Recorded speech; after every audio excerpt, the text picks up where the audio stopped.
আসসালামু আলাইকুম এভরিওয়ান, কেমন আছো সবাই? আশা করি ভালো আছো। সো এই ভিডিওটা যেহেতু অনেক আগের করা, যার কারণে এই ভিডিওর কোয়ালিটিটা অনেক খারাপ হয়েছে। সো নিউ ভিডিওগুলোতে 100x বেটার কোয়ালিটি আমি তোমাদের দিব। সো অলরেডি কিন্তু 15 দিনের জন্য একটা রুটিন আপলোড করা হয়েছে। ওই 15 দিনে আমি তোমাদের বৃত্তি পরীক্ষার 5টা বই কমপ্লিট করে দিব। আর সবগুলো ভিডিও পাওয়ার জন্য অবশ্যই ভাইয়া কি করতে হবে, আমাদের যে গ্রুপটা, প্রাইভেট গ্রুপটা, এই গ্রুপে অবশ্যই ভাইয়া জয়েন হতে হবে, কারণ এই গ্রুপগুলোতে তোমার ভিডিওগুলো সিরিয়ালে পাবো। অলরেডি দেখো 639 জন মেম্বার কিন্তু অ্যাড হয়ে গেছে, তারা কিন্তু এই কোর্সটা কমপ্লিট করবে। ওকে, সো আশা করি এই গ্রুপটাতে জয়েন হয়ে যাবে। আর কিভাবে জয়েন হবা তার কিন্তু ডিটেলস দেওয়া হয়েছে, তারপর আমি দেখাবো।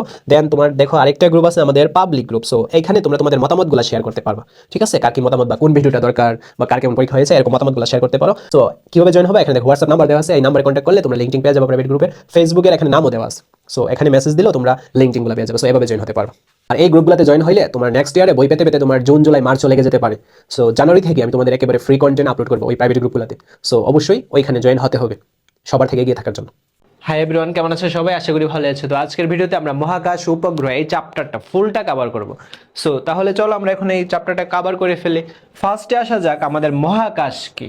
সো মহাকাশ বলতে বোঝে গ্রহ, নক্ষত্র বা গ্যালাক্সি বা ছায়াপথ, এদের মাঝখানে যে খালি জায়গাটুকু থাকবে ওইগুলাকে বলে মহাকাশ, হ্যাঁ, বা মহাশূন্য।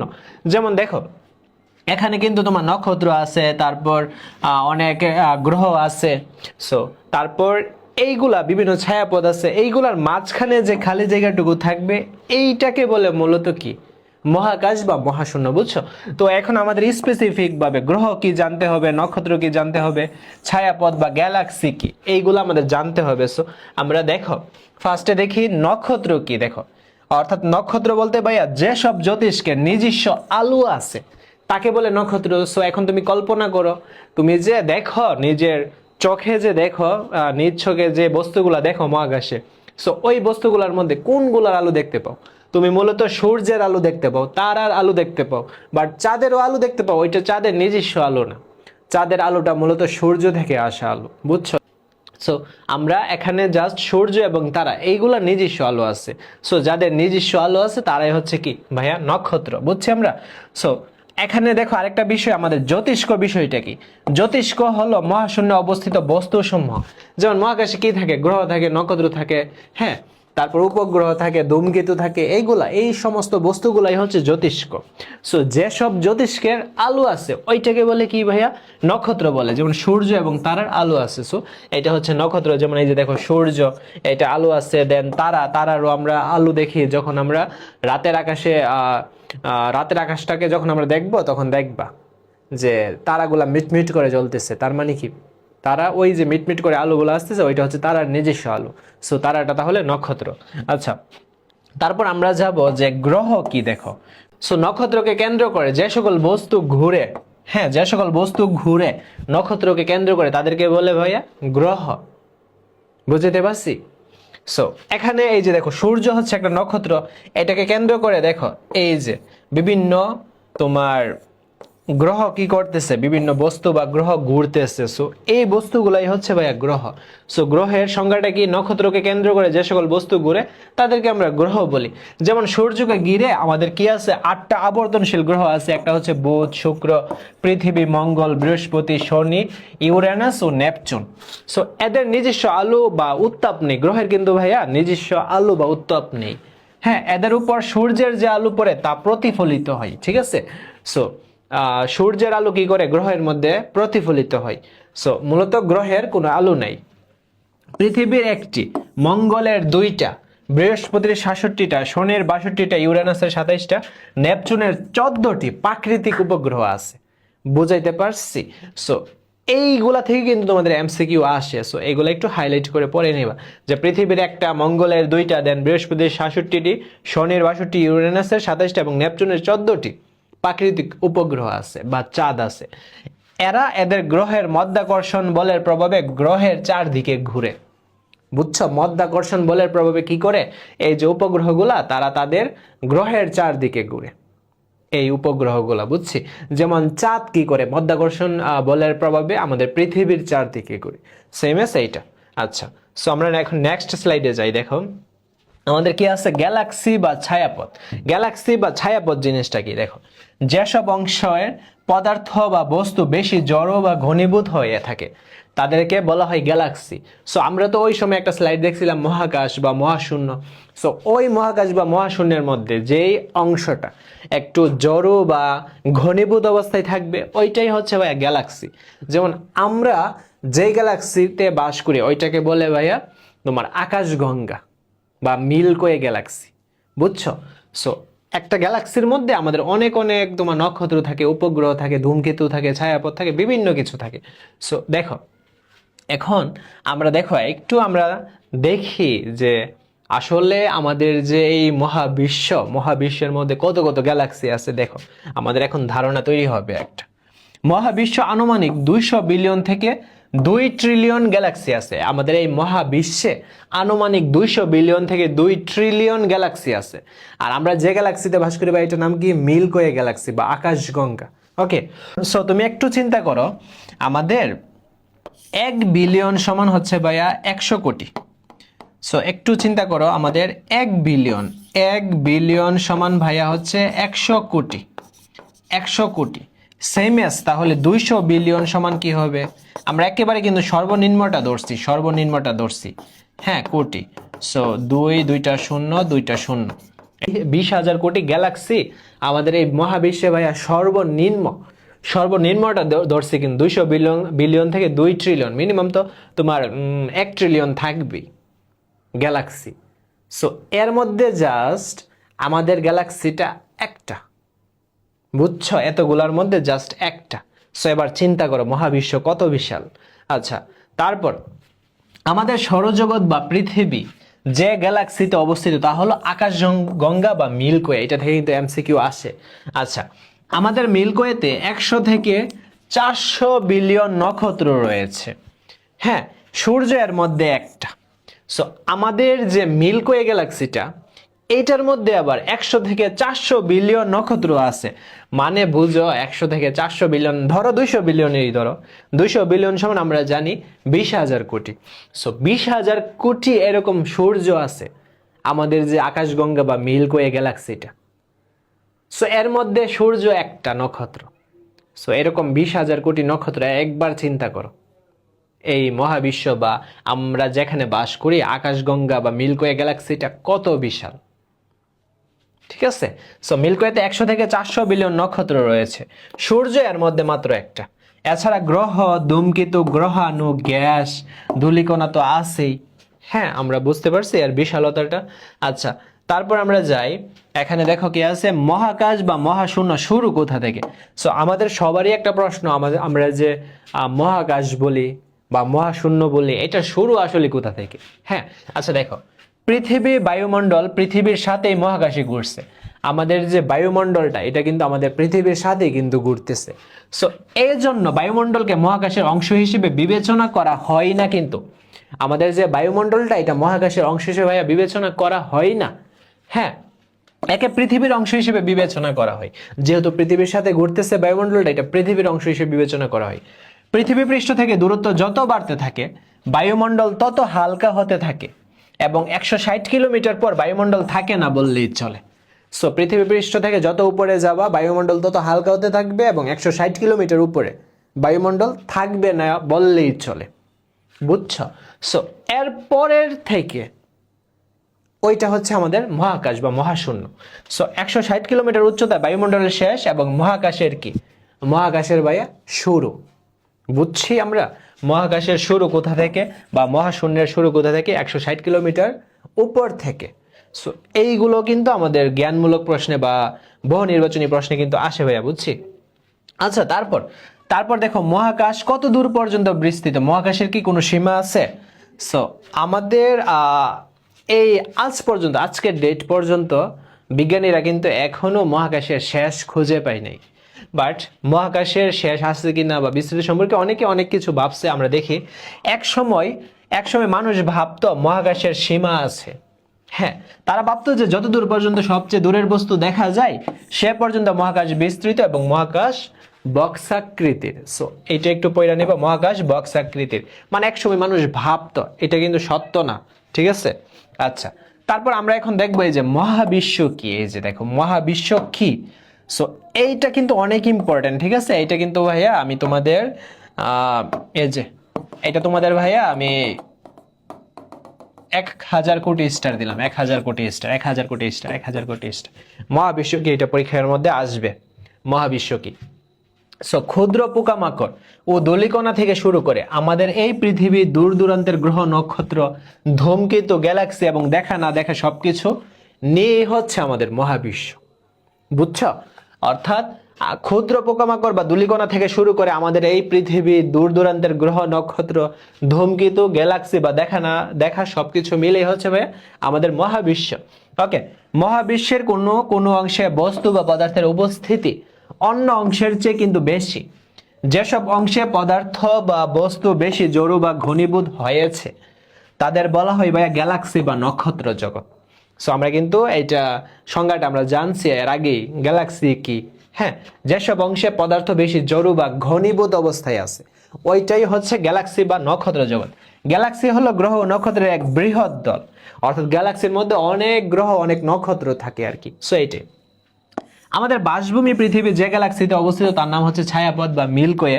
এরকম কোটি কোটি গ্যালাক্সি রয়েছে মহাবিশ্বে, সেখানে রয়েছে কোটি কোটি নক্ষত্র। আচ্ছা, তারপর দেখো, তারপর আমরা দেখি গ্যালাক্সিগুলো মহাকাশে ঘুরে বেড়ায়। হ্যাঁ, গ্যালাক্সিগুলো অবশ্যই মহাকাশে ঘুরে বেড়ায়। মহাকাশে কিন্তু এভাবে ঘুরে বেড়াইতেছে গ্যালাক্সিগুলো। আমাদের যে মিল্কওয়ে গ্যালাক্সিটা, এটা কিন্তু ঘুরতেছে।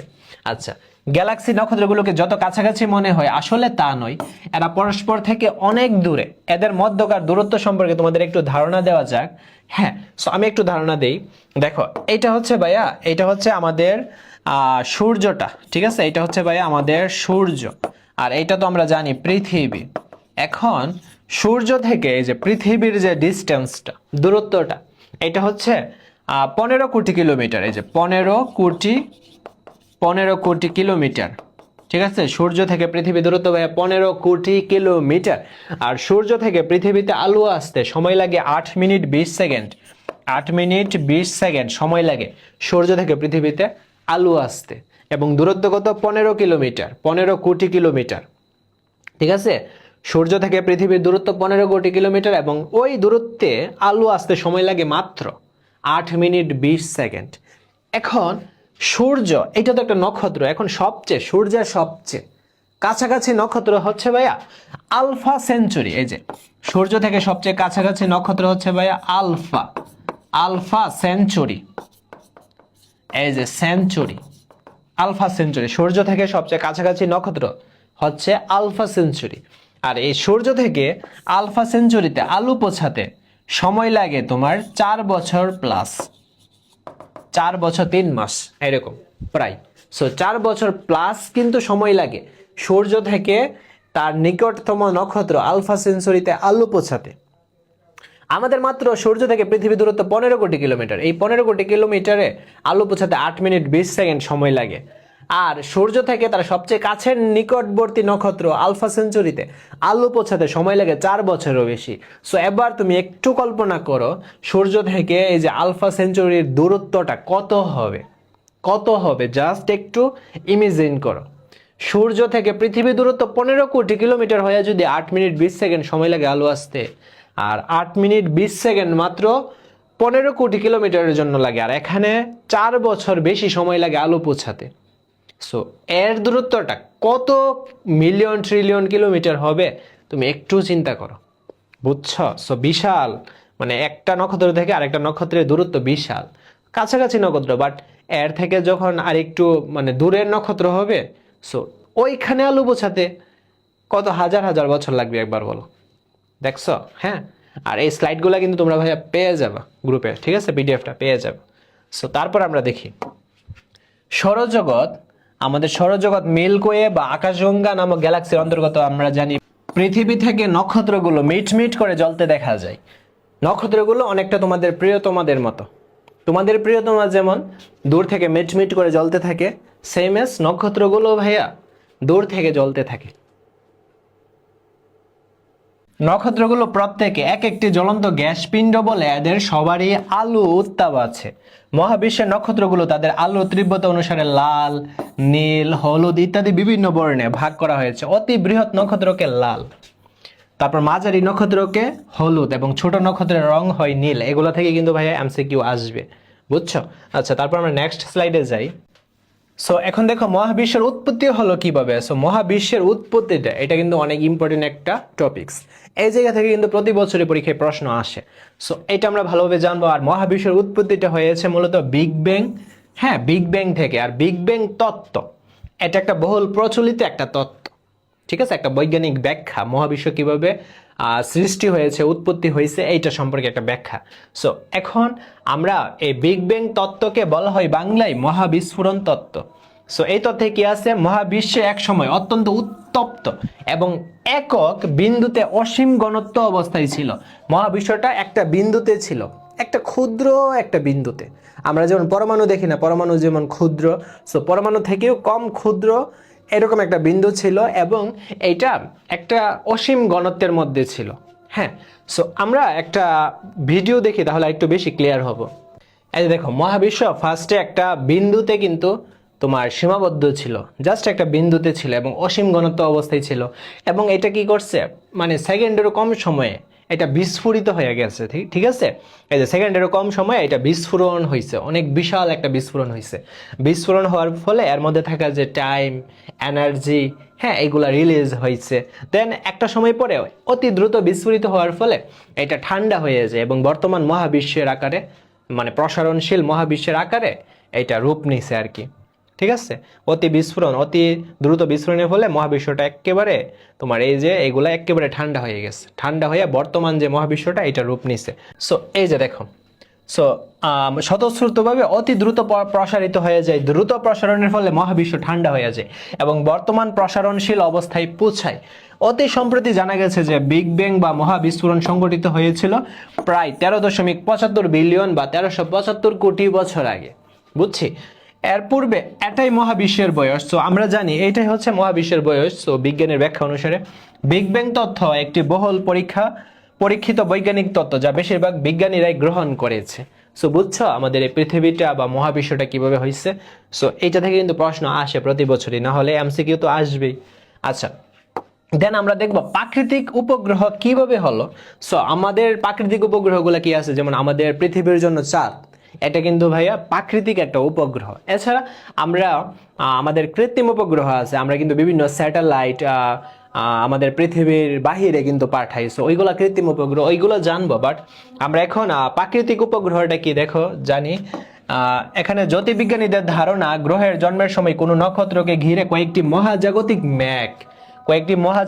মেঘ কি হয়েছে ভাইয়া, আবর্তিত হয়েছে গ্রহের জন্মের সময়। সো কোনো নক্ষত্রকে ঘিরে কয়েকটা মহাজাগতিক মেঘ আবর্তিত হয়েছে। এরা মহাকর্ষ বলের কারণে ঘনীভূত হয়ে অবশেষে জমাট বেঁধে গ্রহের চারপাশে জমা হয়ে উপগ্রহ সৃষ্টি করেছে। সো ওই যে মহাজাগতিক মেঘগুলা, এগুলা কি হয়েছে একটা সময় পরে গ্রহের চারপাশে জমাট বাইধ্যা গেছে, জমাট বাইধ্যা এরকম উপগ্রহ সৃষ্টি করেছে। সো এসব উপগ্রহ হলো প্রাকৃতিক উপগ্রহ। যেমন পৃথিবীর জন্য প্রাকৃতিক উপগ্রহ হচ্ছে ভাইয়া চাঁদ, কেবল পৃথিবীর জন্য একটাই প্রাকৃতিক উপগ্রহ। সো প্রাকৃতিক উপগ্রহ কিভাবে হয়েছে বুঝলা।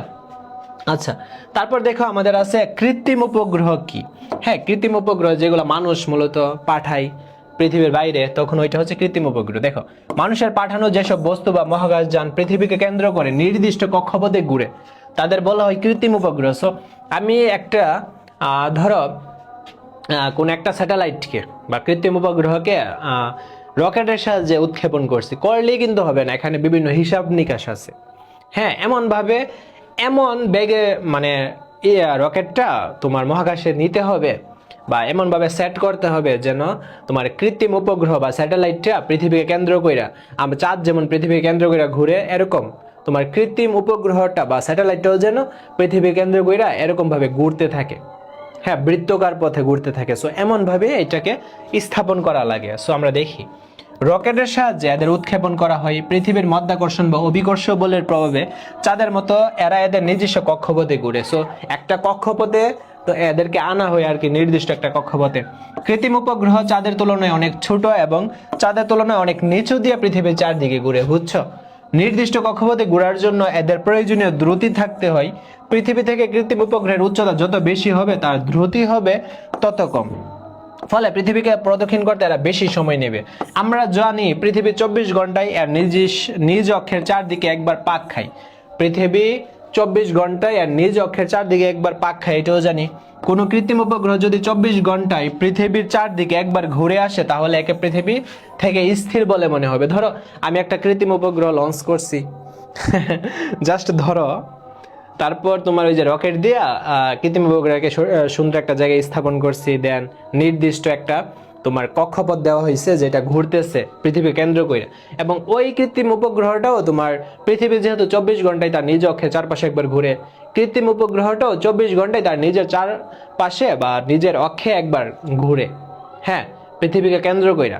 সো এই ক্ষেত্রে তোমার মনে হবে পৃথিবী থেকে কৃত্রিম উপগ্রহটা স্থির। কোন কৃত্রিম উপগ্রহ যদি পৃথিবীকে কেন্দ্র কইরা 24 ঘন্টায় একবার ঘুরে, এক্ষেত্রে মনে হবে পৃথিবী থেকে কৃত্রিম উপগ্রহটা স্থির, কারণ পৃথিবীও 24 ঘন্টায় তার অক্ষে একবার ঘুরতেছে অক্ষের চারপাশে, কৃত্রিম উপগ্রহটা 24 ঘন্টায় তার অক্ষের চারপাশে একবার ঘুরতেছে, তার মানে স্থির মনে হবে। আচ্ছা, সো এখানে দেখো কৃত্রিম উপগ্রহের ইতিহাস, এটা কিন্তু ভাইয়া ভেরি ভেরি ইম্পর্টেন্ট, এখান থেকে এমসিকিউ অবশ্যই আসবে, আর আমি যেগুলো ইম্পর্টেন্ট এগুলো কিন্তু একটু মার্ক করে দিয়েছি, ঠিক আছে। যেমন মহাকাশ যাত্রার প্রথম পদক্ষেপটি সূচনা হয়েছিল 1957 সালের 4 অক্টোবর। এই যাত্রার সূচনা করে তৎকালীন সোভিয়েত ইউনিয়ন। তারা স্পুটনিক নামক কৃত্রিম উপগ্রহ মহাকাশে উৎক্ষেপণ করে। স্পুটনিক শব্দের অর্থ হলো ভ্রমণসঙ্গী বা সহযাত্রী। তোমার সৃজনশীল প্রশ্নে ক নম্বরে কিন্তু আসে একই বছর। আচ্ছা, তারপর দেখো তোমার বস্টক 1 নামক সোভিয়েত কৃত্রিম উপগ্রহ মানুষ নিয়ে প্রথম পৃথিবীকে প্রদক্ষিণ করে। যে মানুষটি প্রথম মহাকাশে গিয়েছিল তিনি তার নাম হলেন সোভিয়েত ইউনিয়নের ইউরি গ্যাগরিন। সো প্রথম মানুষ, ঠিক আছে। তিনি 1961 সালে 12 এপ্রিল বস্টক 1 কৃত্রিম উপগ্রহে চড়ে পৃথিবীকে প্রদক্ষিণ করেন আর কি। তারপর দেখো ইন্টেলস্যাট 1 কৃত্রিম উপগ্রহকে পাঠানো হয় বাণিজ্যিকভাবে ব্যবহারের জন্য যোগাযোগ উপগ্রহ হিসেবে। তারপর আন্তর্জাতিক যোগসূত্র স্থাপনের জন্য অ্যাপোলো সোয়ুজ টেস্ট প্রজেক্ট নামে একটি কৃত্রিম উপগ্রহ মহাকাশে পাঠানো হয় 1975 সালে। বুঝাইতে পারছি? সো এগুলো ইম্পর্টেন্ট, এগুলো একটু দেখে নিবা ভালোভাবে। আচ্ছা, তারপর দেখো এখানে রয়েছে কৃত্রিম উপগ্রহের কক্ষপথে চলা বা ভ্রমণ। কিভাবে এটা কক্ষপথে চলে বা কি, এই জিনিসগুলো আমরা জানবো। দেখো, পৃথিবীর চারদিকে ঘোরার জন্য কেন্দ্রমুখী বল বা টানের প্রয়োজন হয়। সো এখন আমাদের আসা যে কেন্দ্রমুখী বল বা টানটা আসলে কি, দেখো। সো কেন্দ্রমুখী বল বা আকর্ষণ বল হচ্ছে এমন একটা বল যেটা তোমার কোনো একটা বস্তুকে এইভাবে বৃত্তাকার পথে ঘুরতে সাহায্য করে, ঠিক আছে। সো তোমার এই যে কৃত্রিম উপগ্রহটার ক্ষেত্রেও কেন্দ্রমুখী বল বা টানের প্রয়োজন আছে। কৃত্রিম উপগ্রহের উপর পৃথিবীর আকর্ষণ বল বা অভিকর্ষ বল এই কেন্দ্রমুখী বল যোগায়। উদাহরণস্বরূপ হিসেবে দেখা যায় যদি কোনো কৃত্রিম উপগ্রহকে পৃথিবীর বাই 250 কিলোমিটার উপরে তোলে, পৃথিবী পৃষ্ঠের সমান্তরালভাবে প্রতি সেকেন্ডে প্রায় 8 কিলোমিটার বেগ দেওয়া হয়, তবে কৃত্রিম উপগ্রহটি পৃথিবীর চারদিকে ঘুরতে থাকবে। বুঝছো? 250 কিলোমিটার উপরে নিয়ে 8 কিলোমিটার বেগ যদি দেওয়া যায় তাহলে কৃত্রিম উপগ্রহটা পৃথিবীর চারপাশে ঘুরতে থাকবে।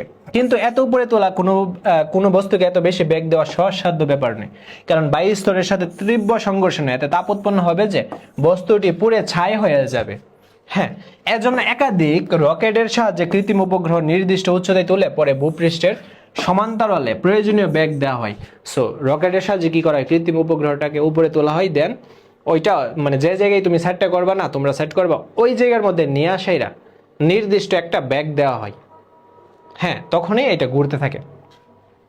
তখন কৃত্রিম উপগ্রহটি পৃথিবীর চারপাশে ঘুরতে থাকে। কৃত্রিম উপগ্রহ কিভাবে পৃথিবীর চারদিকে ঘুরে তা জানতে নিচের কাজটি করো। আচ্ছা, সো এটা দরকার নেই, কাজটা মূলত তোমার এইরকম।